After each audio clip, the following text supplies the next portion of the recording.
attendees are in listen-only mode. Welcome to today's webinar on leadership practices that support and constrain driver behaviour. This webinar is part of the National Road Safety Partnership Program webinar series. Now, this webinar is proudly brought to you by the NRSPP in partnership with the Australian Road Research Board and the Monash University Accident Research Centre. My name is Neela McCoy and I'll be one of the moderators today providing tech support, and on the next slide you'll have all my details there, so please feel free to contact me if you've got any webinar related inquiries. Now, I'm joined today by the lovely Jerome Carslake, who manages the NRSPP program. Welcome, Jerome. Do you want to tell us a little bit more about yourself and some information about the NRSPP? It'd be my pleasure, and thank you for the kind welcoming introduction. So for those, So for those who don't know, the NRSPP has been established to provide a collaborative network for Australian businesses and organisations to help them create a positive road safety culture, both internally and externally. It aims to help organisations of all sizes, across all sectors, to share and build road safety initiatives specific to their own workplace and beyond. It's delivered by ARD and funded primarily by a government coalition in ARD. So for more information and more tools like this webinar, please refer to the NRSPP website, which will be updated next month. So just another quick point, for those who don't know, this webinar is actually the result of Dr. Sharon Newnham and Dr. Amanda Warburton winning the Australasian Road Safety Conference 2016 best paper for implications for workplace road safety. So looking at the turnout now, we made a great decision, I think, so I'm looking forward to hearing from it. Great, fantastic. Now, before we get started today, you'll see the next slide just has some housekeeping items. So our webinar today will run for approximately 1 hour, and we'll be recording the session today, which you can then access through the NRSPP website at the end. Now, webinars work best when they're interactive, so please feel free to type in any questions that you might have throughout. The next slide shows you where to type in the box, where to type in the questions box. And if you have any technical glitches, please just use the raise your hand function. Now, our presenter today, as Jerome mentioned, is Dr. Sharon Newman. Sharon is an organisational psychologist with the Monash University Accident Research Centre and has conducted theoretical and applied research in workplace road safety for the past 12 years. She's made significant contributions at the industry and government levels to reduce the social and financial impact of work-related driving crashes. So let's give Sharon a warm welcome, and over to you, Sharon. Great, thank you very much for that introduction, Neela. And thank you everyone for tuning in today to listen to this results from this research project that we recently conducted. Before I actually go into the research project and the findings itself, I just want to present this framework, which I like to do at the start of all my presentations, just to show you where I think that this particular piece of research fits in within my broader perspective of workplace road safety. So as you'll see on this figure here, there's 3 different levels that I really looked at. Now, this is a very simplistic perspective of how workplace road safety is managed within organisations. And by simplistic, I mean that there's just 3 levels. And I know that there is more levels and there's higher level of complexity, in particular when you've got fleet managers as well in this. But at a very simplistic level, you've got workers. And so you've got the drivers themselves. And we're particularly focusing on their safe working practices. What actually influences their safe working practices, we have found it's their safety capabilities. What I mean by that, it's drivers' attitudes towards safety, their perceptions of safety within the organisation, it's their behaviour in the vehicle itself. And then at the next level, you've got line management, work group supervisors. And there we're really focusing on their safety management practices. And we found that the safety or supervisors in particular play this critical role in influencing safe driving outcomes. So what we need to focus on in the safe system is what are their skills? What are their skills in safety managing drivers? Now, at this upper level, the senior management level, what we're really concerned about in the output from this level is looking at safety policies, procedures and practices themselves. We don't know a lot about what actually happens at this level that influences safe driving outcomes.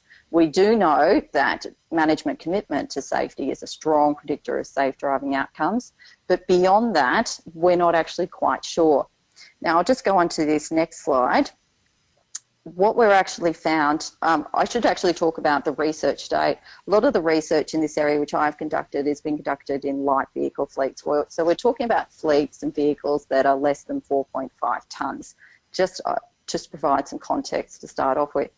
Now, just going back to previous that I was saying about the senior management leadership level, what we do know at the moment is that there is a lot of anecdotal support for risk management practices. And what I mean by risk management practices, I'm talking about those kind of practices like selection of drivers, recruitment practices, induction programs, even crash database management systems. So there is some research out there to show that, well, some research that these kind of practices create good safety outcomes within organisations.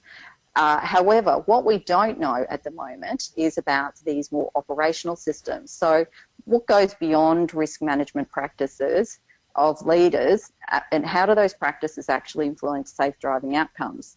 So in this program of research, we've actually referred to these operational practices as high performance workplace systems.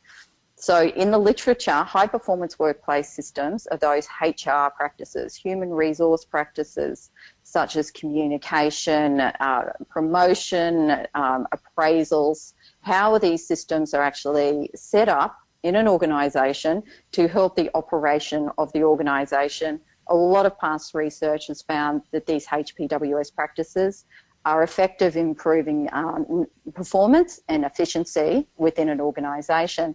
There's only one study to date that has looked at the relationship between these, I'll refer to as HPWS practices, and safety outcomes, and which found a positive effect. So this is what we actually looked at within this program of research, is the relationship between these high performance workplace system practices, I'm just going to refer to it as HPWS, sorry, it's just too long-winded otherwise, and safe driving outcomes. Because we needed to know kind of what these operational activities, the impact that they're actually having on the driver. This research project was funded through the NHMRC project grant back in 2013. So we've completed the project and it's all been signed off, and we have some great reports which Neela has put onto the NRSPP website for you to review. So I do encourage you to go and review the reports. There's two of them. One is talking about the project that I'm discussing today, and another one is a part 2 of the NRSPP is going to showcase the maturity of risk management practices in Australia. So you can read that one, but also tune into the NRSPP webinar that's coming up on that piece of research. So how we collected the data for this study. It was conducted over about an 18-month period, and that was just the data collection itself. Recruitment took a lot longer than that. It was labour intensive, this project. So what we got in the end was we got 83 organisations to participate. So we got 83 senior managers and 161 supervisors to complete surveys on the level of investment in these HPWS practices. There was a number of other measures that we also assessed within these surveys, but for the purposes of this discussion, I'm just going to be focusing on the HPWS measures themselves. We're also able to recruit 911 drivers out of these 161 work groups and 83 organisations. And the drivers completed measures on their driving behaviour and various other measures, the same as I was just saying before, but we won't go into that at the moment. But there are some other great results that have come out of that. So it was a nested research structure, which was really great in terms of in being able to analyse the results. So overall, we got 911 drivers within 161 work groups and 83 organisations, and so we're able to match those 3 levels of data, which is great. What we actually looked at was, the first aim of this study was the relationship between these 9 HPWS practices and driver behaviour. And aim 2 was looking at how safety values, so drivers' perceptions of the value and priority given to safety within an organisation, how that influenced the relationship between these HPWS practices and driver behaviour. Why we did that was because, as I was mentioning in the start of this presentation, was that management commitment or drivers, workers' perceptions of how much safety is valued and prioritised within an organisation has consistently been found to be a positive influence on safety outcomes for the last 40 years of research, and workplace road safety is no different. So the perceptions of safety, climate or culture within an organisation has been found to be such a positive influence. So we thought it would be a little bit remiss not to actually look at how drivers' perceptions of safety impacted what these operational activities and driving outcomes. So when we was talking about the HPWS practices, I mentioned there was 9 of them. These are the 9 practices that we focused on. We showed there's a lot of research out there on HPWS practices and how individual practices influence outcomes in an organisation, how a bundle of work practices influence outcomes. What we did was we reviewed that literature and identified the practices we thought that was most relevant to organisations that employ people to drive for work-related purposes. And so we identified 9 within that. So in this list here, which these slides will be made available, we looked at practices of remuneration down to their supervisors and senior managers' perception of their level of investment in practices to support job security, down to retention such as work-life balance programs within an organisation. So we're asking about the senior managers and supervisors' perception of the level, or not the perception, but their level of investment in these 9 different practices in the organisation. And then we assessed driving behaviour at the driver level itself. So what did we find? We found that there was, within these 9 practices, communication, selection, and job and work design all had significant relationships with driver behaviour. Now, I mentioned at the start of this presentation that there is a lot of support in the research that HPWS practices have a positive influence on productivity and efficiency within organisations. And there was one study that was done back in 2005 that also found that these practices have a positive influence on safety outcomes. Well, when we analysed the data, we were somewhat surprised when we first analysed the results, and we found that there was actually a negative relationship. But it all makes sense now. What we actually found was if organisations invested in these practices, drivers reported worse driving behaviour. So this is quite a significant finding. And basically what it's saying is that these kind of practices, communication, selection, job and work design, they're not being designed with the driving role in mind. So they're not being designed to consider the safety of drivers. Why this is actually the case would be, what I think is that in many organisations, driving is considered to be a secondary job role. So if you take, for example, community-oriented nurses or salespeople, their primary job task is to go and visit clients in the community, and that is their job role. Getting to that complete that job role, they need to drive a vehicle. So driving is actually considered secondary to the primary job role. So if you look, I've looked in at many job descriptions in organisations and even policies and procedures documents, and it doesn't actually specifically state that within your role you will be driving to these tasks and you've got to adhere to these different safety responsibilities.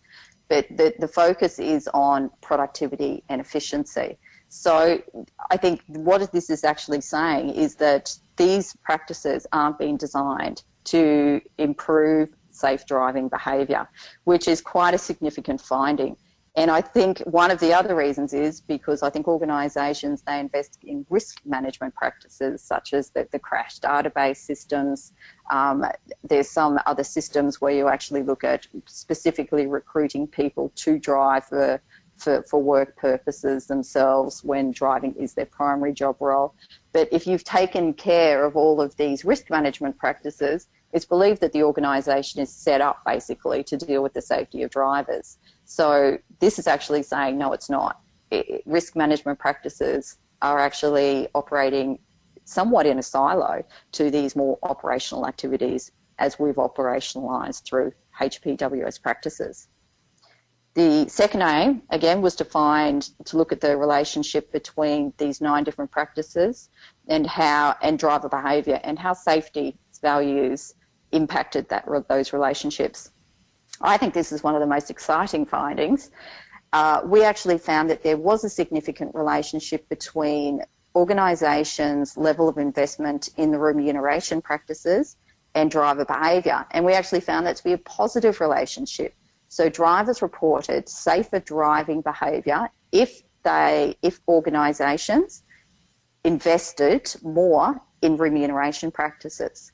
However, this relationship was only significant if drivers then perceived that there was a sense of value and priority given to safety within the organisation. So I think this is really quite one of the most marvellous findings, I think, because it really questions that whole role of remuneration. And I've often questioned it when in the heavy vehicle industry where they say remuneration is a negative influence on safe driving behaviour. And I always think that it's a very simplistic view of human behaviour, because extrinsic motivators have actually been found to be quite a positive influence on behaviour. And I don't think in this setting it's any different. However, it needs to be matched with an intrinsic motivator. Drivers need to believe that there is a value given to their safety, there's a concern for their health and well-being. So I think if this context isn't set up, then I don't think any of these practices are going to be effective. But it's actually found that remuneration, again, is actually going to be a positive influence on safe driving behaviour within a context where drivers perceive that there is concern for health and well-being. So I think that is quite a lovely finding, I think, and it sort of makes us question the existing literature that looks at remuneration as having a negative effect on driver behaviour. So just to sum up the implications. Overall, workplace road safety, it needs to be integrated better within OHS and these operational activities. So you've got two practices that work in silos. You've got the risk management practices and you've got these operational activities. Neither of them are well integrated with occupational health and safety, but they're also not integrated within the broader organisation culture as well. So what we need to do is actually look at how workplace road safety can be better integrated within the occupational health and safety system. And that's by reviewing at risk management practices, where we can talk about in another webinar, and these operational activities as well, as we've defined through HPWS systems. So they've not been designed or implemented with consideration of the driving role. And what we need to do to better understand how these practices can positively impact safe driver behaviour is through actually asking the people that know the challenges associated with safe driving themselves. So I'm talking about the drivers and the supervisors.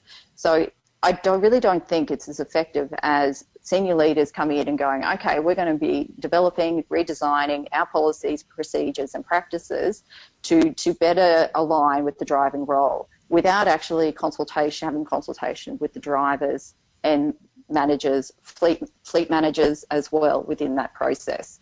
I think you're never going to be able to develop targeted policies and practices without that critical information of actually understanding the context in which drivers are actually doing their safe driving practices and how managers are actually safety managing these people as well. The final implication there was the remuneration. So remuneration encourages safe driving behaviour, but only under conditions of high commitment to safety. So I think this is just such a critical finding, I think, and it really talks to the whole investment in health and well-being of employees within an organisation. So I think there can be so many positive practices that are actually implemented. Even you're talking going a little bit beyond this research project, we're looking at telemetry within organisations, like in-vehicle telemetry, and how we can actually get past that big brother effect that is often perceived when putting in-vehicle technology within vehicles. If it's actually put in vehicles or marketed within a context in which drivers perceive that there's concern for health and well-being, they can have a positive impact. And I think that this is exactly the same. It's an organisational practice that can have a positive impact as long as it's done the right way. So just going on to the takeaway points, and just to sum up, because I'd like to leave a lot of time for questions within this webinar. So workplace road safety obviously is incredibly complex. I think we've gone past the days where we can assume that just policies and procedures alone can positively influence safe driving behaviour. I think we have to go beyond that and look at what are the risk management practices within organisations. Are these mature enough? Are we actually on target in terms of identifying all of those systems that can keep both the vehicle and the person in the vehicle safe? We have to look at the broader organisational activities within the organisation. So we've got to look at those leadership practices that both support and that can support safe driver behaviour. And that looks at these like HPWS systems, which I've gone through in this study. So none of these systems are actually specifically related to safety as such, but they are related and have a direct connection with this concept of people perceiving that there is concern for health and wellbeing in the organisation. So looking at operational activities to me is looking at workplace road safety within a health promotion framework, where these risk management practices are really looking at workplace road safety within a health protection framework. We need an integrated approach. And I think this integrated approach can be best achieved through actually viewing it within a safety culture framework. So how you're actually creating these systems will actually improve safety culture in itself. So I think safety culture, it will tag along to that, but I think this concern for health and wellbeing is just the ultimate, what we need to achieve in workplace road safety. So how do we actually do this? The design of organisational policy and practices need to consider the safety of those who drive a vehicle. So we need to redesign these practices in particular. And as I was mentioning before, we should be considering the challenges associated with safe driving for those people that are actually involved in the safety management process. So in particular, you've got the drivers. And how I've gone about this in the past, so I've developed 2 programs as a result of programs of research that I have completed in the past, where I have looked at the challenges associated with safe driving behaviour. And this program actually looks at how we actually can challenge those key beliefs of drivers in unsafe driving practices.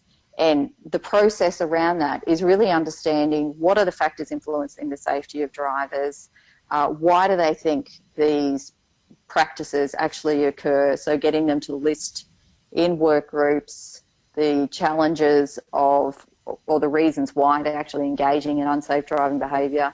And then it's going through a process of getting them to generate solutions or strategies to avoid those reasons in their future driving behaviour or practices. So it is a bit of a process in being able, or method, in which you can take drivers through that process. All that information that comes from that not only improves their own driving behaviour, but those kind of strategies that are generated can then directly inform policy and practice within an organisation. So it really is a bit of a goldmine for senior managers to have these different strategies in place and to actually know basically what makes drivers tick and what creates unsafe driving conditions. Because if you can develop relevant policies and practices, they're going to be used a lot more, and they're going to be considered as more valuable and comprehensive than policies and practices that just sit on a shelf and gather dust like many of them do. The other program that I think that I've developed through this program of research is looking at developing the skills of supervisors and being able to identify situations in which drivers are at risk on the road and to managing those situations effectively. As I was mentioned before, supervisors play such a critical role in the safety management of drivers.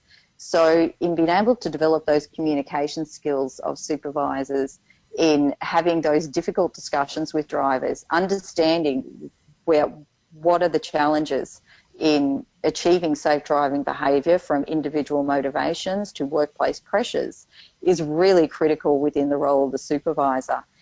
The kind of information then that gets produced out of sessions with leaders or supervisors then again gets directly translated into policy and procedural documents as well. So if you reflect back on the framework that I presented at the start of this presentation, it really is a systems approach. So information that is collected at each of these levels can reinforce the other levels. So it is a bit of it's a complex system. We have to go beyond just blaming the driver when a crash or a near miss occurs. We have to look at the broader systems of factors that are influencing safe driving outcomes.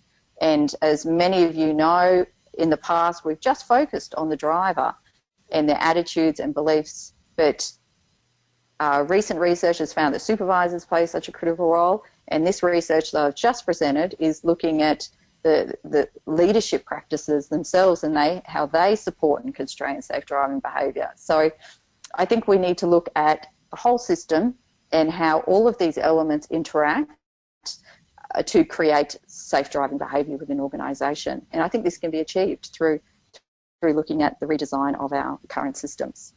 And that's it for me for talking, but I'm just going to open question time up now. I think that was the easy part, Sharon. I bet it is. So I must admit, there's a plethora of questions which have poured on in, so we're certainly looking forward to delving in and getting your two bobs worth. But just a first one from me, if that's all right. Yes. You mentioned around the role of having it as part of a job description and having it included in that.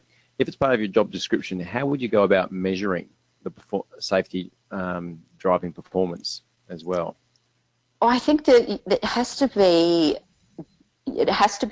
integrated within performance appraisals. So in many organisations that I've worked with, sales in particular, sales representatives, safety is in the work vehicle is not considered part of a performance appraisals. Product and efficiency is. So I think that organisations need to reflect on how we can actually integrate a KPI for safety while driving within current performance appraisal systems. Excellent. Well, and we've got one here because you mentioned quite a bit around light and heavy. So this first one from Barry is, what is the ratio between fatigue-related incidences under 4.5 and over 4.5? So. Oh, wow, that's a really tricky question, Barry. I don't have the answer for that at all, but I am happy to search it for you. Fatigue in itself, I've got a couple of colleagues that have worked directly with fatigue in the past, and so I can follow up with them and get back to you if that's okay. Excellent. Next one we have here from Chris. Can you please give any practical examples of where remuneration accompanied with safety values positively influence driver behaviour? Couple of examples. So I don't think, as I was mentioning, I don't think there are a lot of actually examples out there, because the majority of the literature has actually focused on how remuneration negatively influences safe driving behaviour. So I think that this program of research has actually challenged that view and actually looked at how remuneration can positively influencing safe driving behaviour, and how that can actually occur is through looking at programs or culture, practices where concern for health and well-being of drivers is prioritised within the organisation. So to me, within these kind of reflecting on other research outside remuneration, I think any of these kind of health promotion type approaches would be an example that I can give. So looking at the types of programs within organisations or the cultural practices where safety is prioritised through toolbox talks, for example, as I mentioned, telemetry devices as well, sort of broaching those kind of the implementation of these practices within a concept where we're looking to implement these practices because your safety is the primary concern within the organisation. So I suppose what I'm trying to get at here is a bit of the marketing tool for how remuneration could be implemented within that safety framework. So it's been able to create a culture where remuneration isn't considered in isolation. It's considered within a framework where we believe that this practice will actually improve your safety and the associated marketing tools to support that. Excellent. And just drawing on that, you mentioned around the telematics part. Sundar just asked a question earlier on. It says, were telematics used by many of these organisations to capture the data of the driver? We didn't go into that, sorry. Not within this program of research, which is unfortunate. We would have liked to be able to collect telemetry data, and we have in past research projects. But for this research project, we were confined to cross-sectional surveys. Thanks. So a question here from Stuart. Did the research highlight alternate positive tools, processes, leadership that match the remuneration incentive outcomes? Oh, I'm not quite sure how to answer that one. So do you know what the... No, I don't know how to answer that one. What do you mean? Well, we'll ask Stuart to come back to us if that's all right, and just yes, expand. Yes, please. Sorry. I know you will. Here's one from Karen. How can organisations help managers to take OSH more seriously? How can they help managers? I think that's a great question, and it's where I've done a lot of my research in the past. So the managers need to be committed to developing the skills of supervisors in being able to handle these understand the challenges associated with safe driving behaviour. I think one of the major challenges for supervisors in managing drivers is that drivers work outside the physical boundaries of the organisation. And so there is a lack of direct visibility of the drivers. And because there's a lack of direct visibility, there's the lack of objective data to actually provide feedback to drivers on their performance. So this is a challenge for supervisors. With the lack of feedback, it is difficult to safety manage drivers. So what senior managers need to do is be able to provide training, adequate training to supervisors to better develop those communication skills. Because if you think about it, communication skills is one of probably the best practice to convey concern for health and well-being to drivers, because you don't have that direct visibility.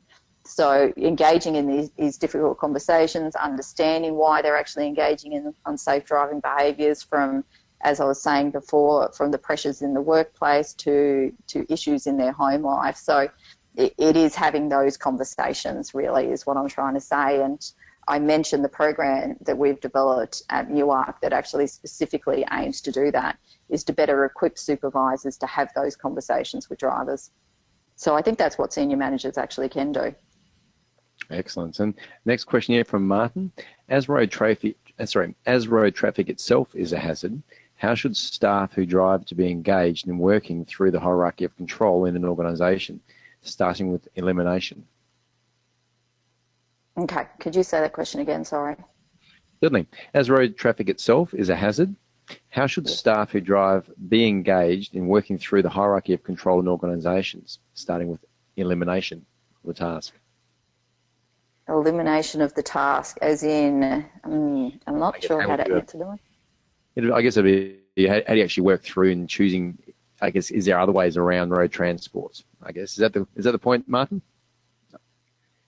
Would you like to hold that one over, Sharon? Yes, if that's okay. No worries at all. Yes. Karen here asked another one. You mentioned training of supervisors to recognise drivers at risk. Do you have any suggestions of what this training should include? Yeah, and another great question, because I'm very familiar with that area. This training, the program that we specifically have dealt with, or developed, is looking at clarifying the roles and responsibilities of supervisors in the safety management of drivers. As I mentioned previously, in the job descriptions, it's not only at the driver level where the responsibilities for safety in the vehicle are not well articulated, but it's also for supervisors as well. So many of the organisations that I've worked with, in the supervisor's job descriptions, it doesn't say anything about managing a person that actually drives a vehicle. So what we need to do in that is to actually clarify I should say there's generally just a broad statement around occupational health and safety and the responsibilities for managing that.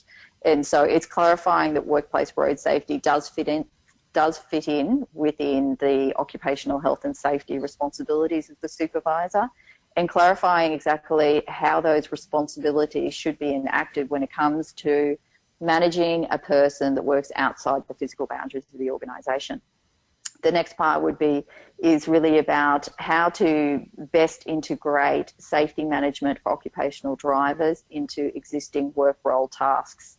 And I think that this is one of the biggest challenges, and supervisors already have an incredibly complex job, but incorporating practices where you're really trying to understand the reasons for why your drivers are engaging in unsafe driving behaviour, or the possible risks of them engaging in unsafe driving behaviour are really important. So that's getting down to having those communication skills through setting up toolbox talks, one-on-one discussions with drivers, even having reporting forms themselves to actually identify situations in which they were at risk and to better manage those situations in the future. The other part of this program is really looking at being mindful of how to create that culture where safety is valued and prioritised. And that's really about developing influence and persuasion skills to lead drivers on a journey where they align with the safety beliefs of the supervisor, which is most effective based on past research, but also align with the organisation's values for safety as well. So yes, I won't go too much further than that, but if you would like a more in-depth overview of the safety management program, I'm happy to go through that offline. Excellent. There's so many questions coming through. So here's one probably looking at transferability of the research. I have a single organisation with 25 plus sections and 900 plus drivers. Is your modelling over the 83 organisations with 911 drivers able to be mapped to a fleet the size I refer to? I think that we could generalise the results. So a lot of the organisations that participated were in this research were in social services industry and healthcare. So I think we'd just be looking at the characteristics of your organisation and the characteristics, or the mean of the characteristics of the organisations that participated in this program of research, and looking at the alignment there. And I think that's the best way that we could map. But in terms of looking at using the same tools, we can definitely generalise the tools to most organisations who employ people that drive for work-related purposes. The tools wouldn't change with the industry like vehicles. But yeah, we just have to look at the characteristics of the organisations to ensure that we would be confident in looking at any generalisability of the results. But yeah, definitely, I think. Yeah. Thanks for that. And I guess as you move along, we've got one here from Mace asking, have you started a workplace group to really review and develop new practices? Well, yes, I think we're in the process of doing that. And following this research project, we held 2 translation workshops. These translation workshops included representatives from industry, regulators, insurance agencies, drivers themselves. And the idea of this workshop was to actually present the results and to guide, let's say, or create the discussion around how we can actually further workplace road safety based on these results. And quite a number of good outcomes came out from that. And they're actually listed in the back of the reports that have been posted on the NRSPP website. Some of them in particular is looking at accountability. For example, many organisations have found they employ the fleet manager, and the fleet manager obviously is often not given the formal responsibilities to safety manage drivers, and that onus is generally put on the supervisor, but the supervisor, there's lack of clarity around the roles and responsibility of the supervisor for managing those people that drive for work-related purposes. So it's looking at exactly how we define the role of a supervisor and define the role of the fleet manager in the organisation.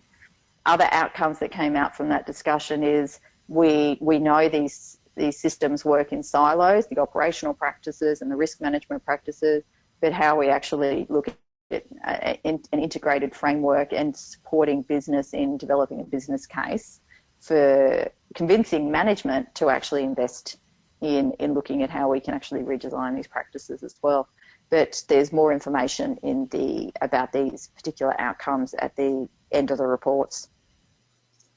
Great. And one here from Gillian. Sharon mentioned that some systems practices actually have a negative impact on driving behaviours. What practices are these, and why does Sharon think it has a negative impact to drivers? So we're talking about the risk management practices or the operational practices. I think with the operational practices, as we showed in here, that it was the communication, job and work design and selection in particular. So I can talk particularly about those. So the communication practices, for example, so the questions that we asked were very generic. They weren't related to safety. So what these results suggest is that the communication practices that currently exist within the organisations do not actually incorporate information directly relevant to workplace road safety. So it's communication about other areas or elements of the organisation, and I would think probably more in relation to either broader occupational health and safety, not directly workplace road safety, or productivity and efficiency issues within that communication. So in terms of ways forward for organisations, they need to actually consider how their current communication practices actually can look at how to integrate information on workplace road safety in particular. The job and work design item in itself, it means that jobs aren't actually being designed to actually consider the role of the driver. So they're being designed, as I was saying, within, if you look at the position descriptions, driving a vehicle isn't considered as part of that description. So it comes down to simple practices such as within the induction, selection, even the recruitment process itself, actually looking at how we can actually look at how driver safety can fit within each of those systems themselves, and then designing that job to actually look at integrated KPIs, for example, within performance appraisal. So quite an integrated approach, but looking at specifically designing the job, designing the job role with consideration of the driving role as well. And then the selection practice is exactly the same as well. It's selecting people in the organisation, but not only focusing on how this position is designed to meet the productivity and efficiency goals, but it's been designed to ensure that these productivity and efficiency roles are actually being completed within a safe system approach. Is that excellent? Okay. There's so many here. I'm just trying to read through them all. In relation to remuneration being a positive influence, along with a good workplace culture, Have other forms of monetary of reward and recognition proved beneficial? And that's from Andrew. Yeah, definitely. Great question. I think this is a really good question because extrinsic motivators is something that I generally err against. I'm not a big fan of financial incentives. However, I do think, as shown in this project, that they do actually have a positive influence on safety behaviour. But in my research, I really try to focus on intrinsic motivators, and there's a lot of support out there for motivations such as feedback and goal setting. And these have been found to be two of the most powerful incentives in the workplace. So providing feedback to people on their job performance has been found to be a really powerful motivator. So it's sort of it's about a bit of an approach in terms of the programs that I was talking about previously that we've developed. And it's really being able to understand surveying drivers within an organisation, providing feedback to them on this is how you're currently behaving in comparison to other groups within the organisation or other organisations themselves.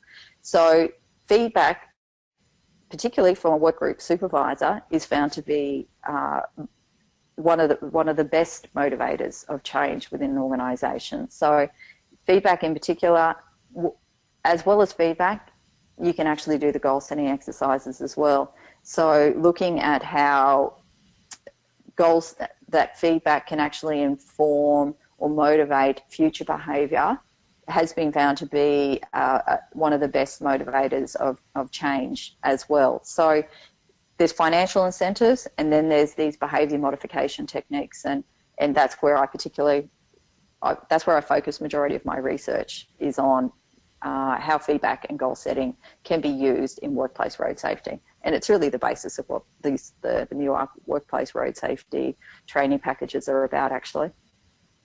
Thanks for that. And we've got a bit of a combined one here. I'll work together from Renee and Karen. Was the research broken down into grey fleets and company fleets, or everyone who drives for work, and whether they were in their own vehicle or not? We did have some information on that. There wasn't any difference between those that drove their own vehicle in comparison to a company vehicle. We didn't break it down any further than that, but we did check for any differences across those groups in the analysis. So we controlled for them basically in all the analysis. We'd need to go back into the data to split it to actually see if there was any differences that existed in key variables such as driver behaviour, perceptions of safety, attitudes, for example. But at the moment, we haven't done that. Okay. And there's another one here from Graham. Were any differences noted between fleet drivers and small businesses, less than 5 drivers? No, because in our research, we specifically focused on fleets that had a fleet size of greater than 30 within the organisation. So we actually eliminated those in the smaller fleets only because it was we needed the organisations to be as comparable as possible in terms of their characteristics. Right. Then there's a question here from John just asking around that as well. Total annual kilometre of driving for 911 drivers will be very low in relation to injury crash. How does this impact on the results? Injury crashes, absolutely. We didn't actually look at crashes as the outcome. We looked at behaviour, and one of them being exactly that, because the variance in injury crash, there being such infrequent events, we wouldn't be able to actually identify if there was a significant relationship. What we really wanted to do with the research project is to look at injury data over I think it was about a 2-year period, and this was the original intention of the research project. But because of recruitment issues and confidentiality and security reasons in relation to going into the organisations to collect that data, injury data, was actually quite challenging.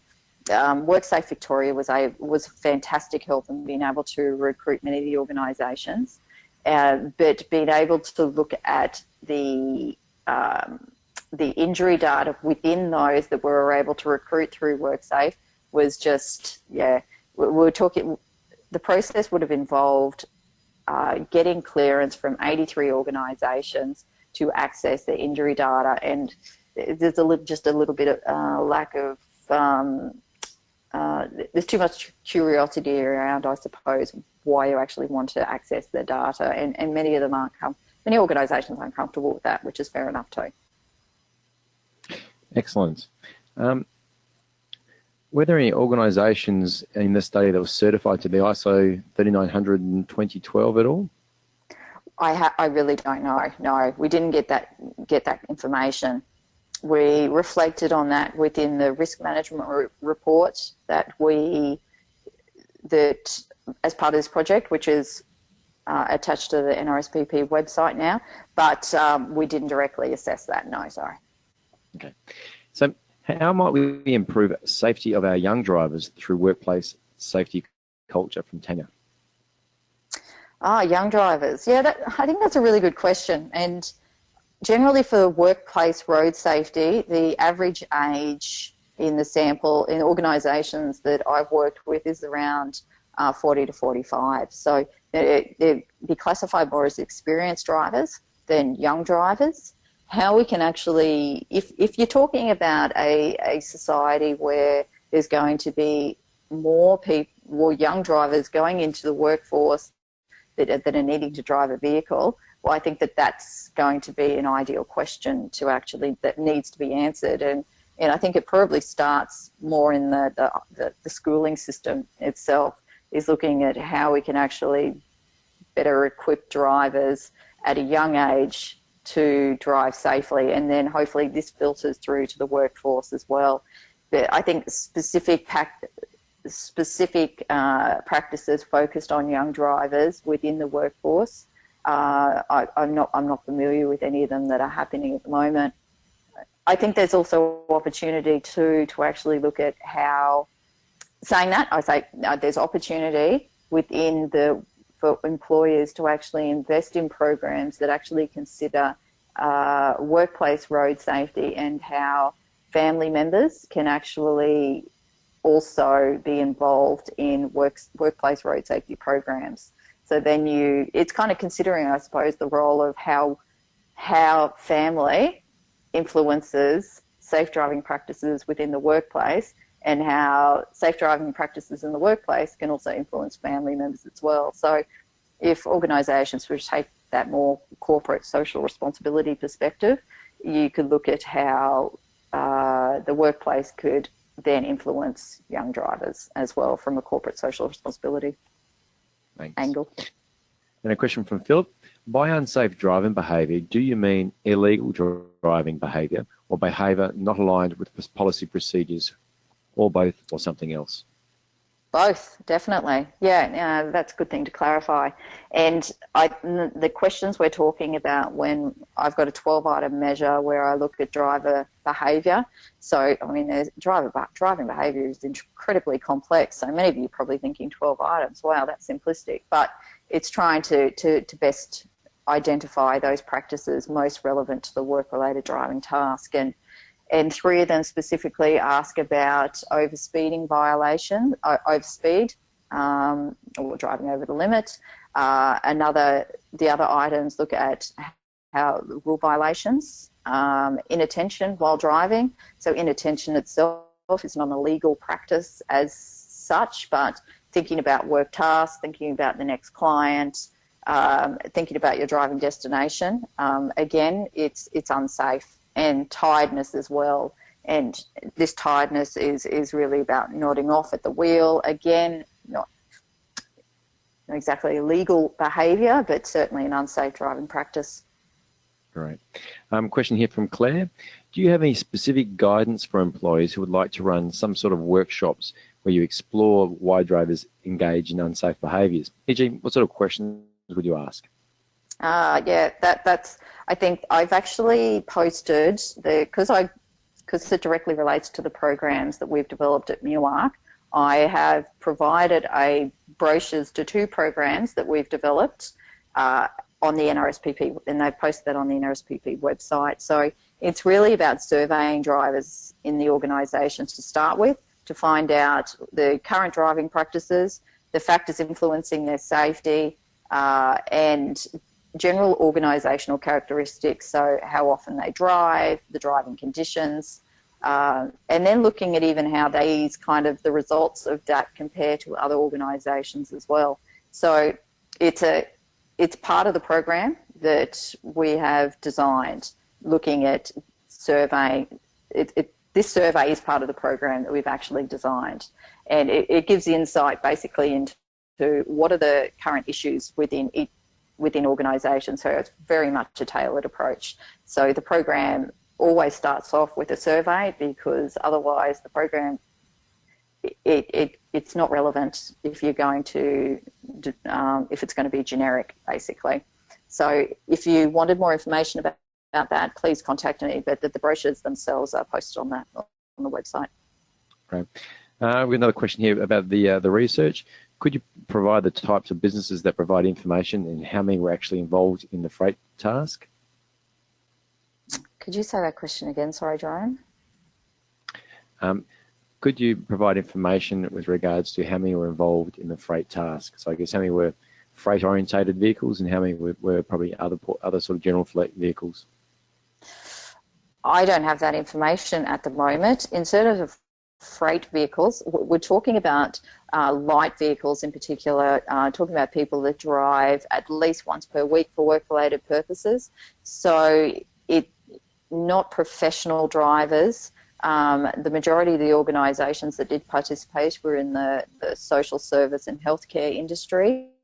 So to me, from what I can remember, it is very much people that where driving was their secondary job role. So in terms of when you're talking about freight, I'm assuming you're talking about more professional drivers there, and the majority of the sample weren't professional drivers.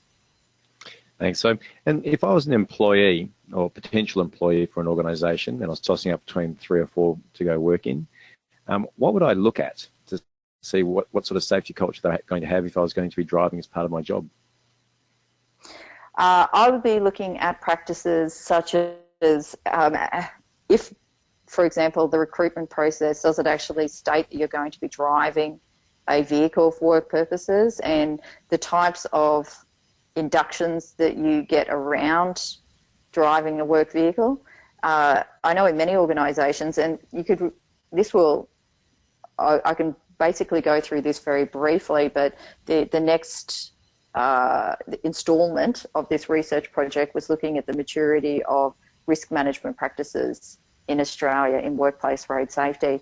And it goes through this in a lot of depth, but basically there's this low level of maturity in risk management in workplace road safety in Australia. The only level of high maturity was in terms of many organisations are actually adopting 5-star ANCAP vehicles, which is great. But in terms of how they're managing their journeys, in terms of how they're managing driver behaviour, down to post-crash response, such as crash investigation systems, reporting systems, and virtually non-existent. And I think one of the most interesting findings, which Jerome will agree with this one, most interesting findings is that we did qualitative interviews, and one of the comments made was that we can't ask a person about their driving history or if they have a license, because that's discriminatory, which is a little bit scary, I think, to actually think that you're putting people in a vehicle, then you haven't actually checked license or checked their driving history. So workplace road safety has a long way to go in terms of risk management and the redesign of systems themselves to support safe driving. So I'd be looking at all of these things. But yeah, I think we could go into more depth with that in the risk management webinar, which is, the results are fascinating. That's just a little insight into something that we found. That's a taster, and I think, look, and I do apologise everyone, there's probably another 40 or 50 questions here which I have not had a chance to ask, so thank you all for pouring them through. And now I'll pass back to Neela. Yeah, look, people, thanks for all your questions. It's been fantastic. The next slide has Sharon and Jerome's details on there. So if we couldn't get to them today, you're welcome to contact them and ask them directly.